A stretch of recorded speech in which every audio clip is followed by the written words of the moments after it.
Mae Govannen, my Elven Brothers and Sisters, and today I'm starting a new kind of video, so please let me know if this appeals to you and if you would like to see more of these.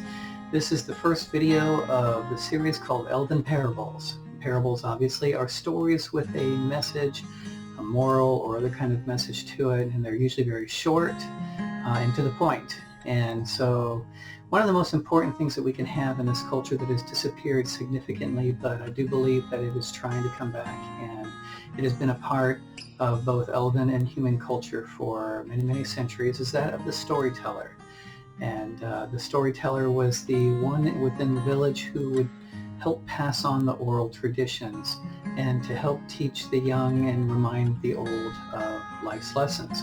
So we're going to be some storytellers here for a while, and this is like I said, the start of the videos.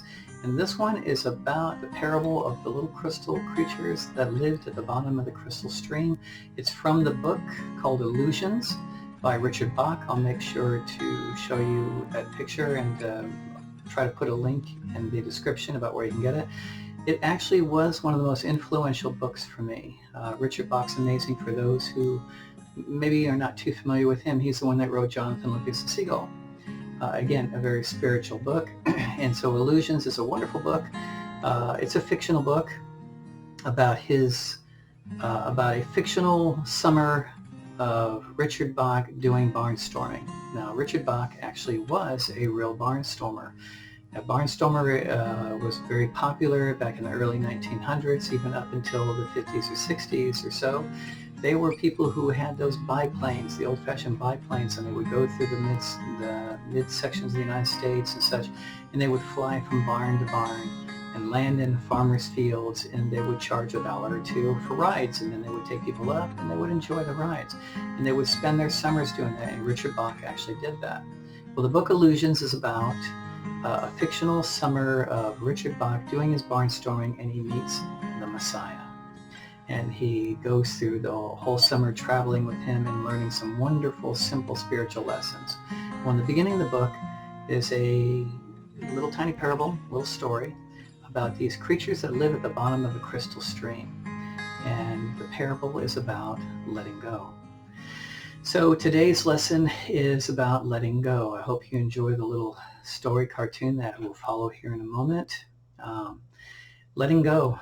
It's so incredibly important, especially with the fear-driven society that we have now.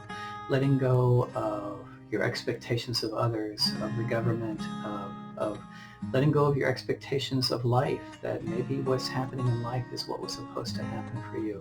And the gifts of letting go and the freedom that comes from that, and learning that it's okay, that there's a difference between letting go and holding on too long.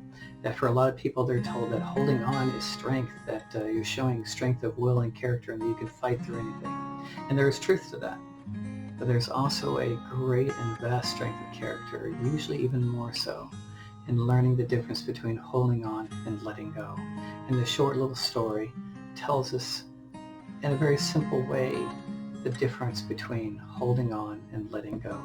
Letting go can give you so much freedom in your life. I've experienced it with my own, about being willing to let go of expectations and letting things happen. For those of you who have seen some of my videos, one of them is about the many levels of Elven manifestation. And there's basically 4 levels. It's the 4th level to me that is the most important, because again, it really does have to do with letting go. It has to do with letting go of expectations about what you will manifest. In the 4th level of manifestation, you accept that you will manifest what is necessary for you. Maybe not what you want, but what you need. So that what you're doing is you're letting go and giving it up to the universe, to let the universe bring to you or through you what you most need, not necessarily what you most want. And the gift of letting go and letting the universe have the freedom to do that is incredibly freeing of your spirit. One of the best healing modes I know of is Reiki. Reiki allows you to be a conduit so that you will allow the energy of the universe, Reiki, the universal energy, to flow and then heal whatever it is that you are working with. And in Reiki, one of the most important lessons you learn is not to direct the energy, not to even visualize what you want it to do, but to let it do what it will do, to let go and let it heal. One of the most important things you can do. So I hope you enjoy the story. If this is of interest to you, I will continue to do Elven Parables, and there'll be a different story, a different life lesson each time. All right? I hope you all have a most blessed rest of the day. Enjoy the story. Namaste.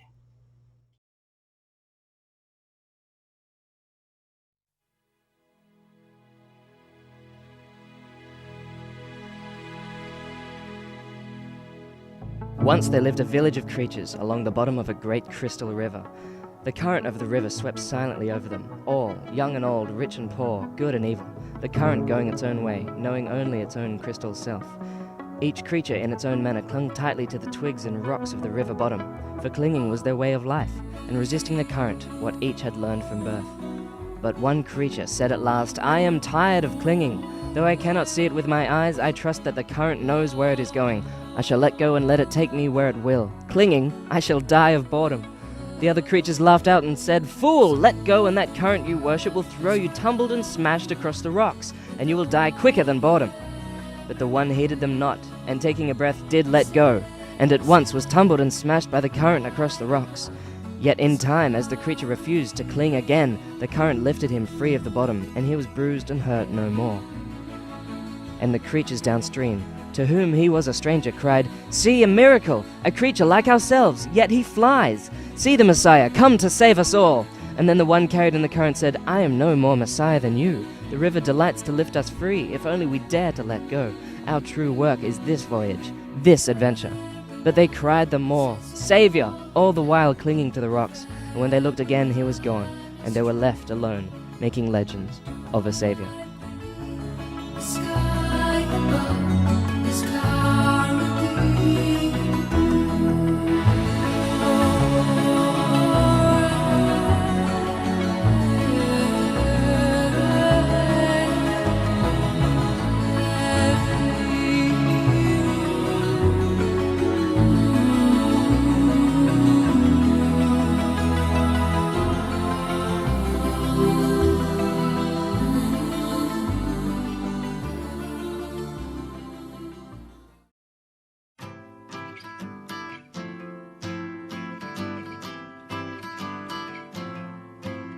Well, if you want to sing out, sing out.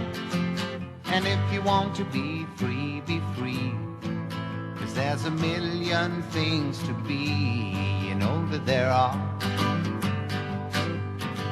And if you want to live high, live high. And if you want to live low, live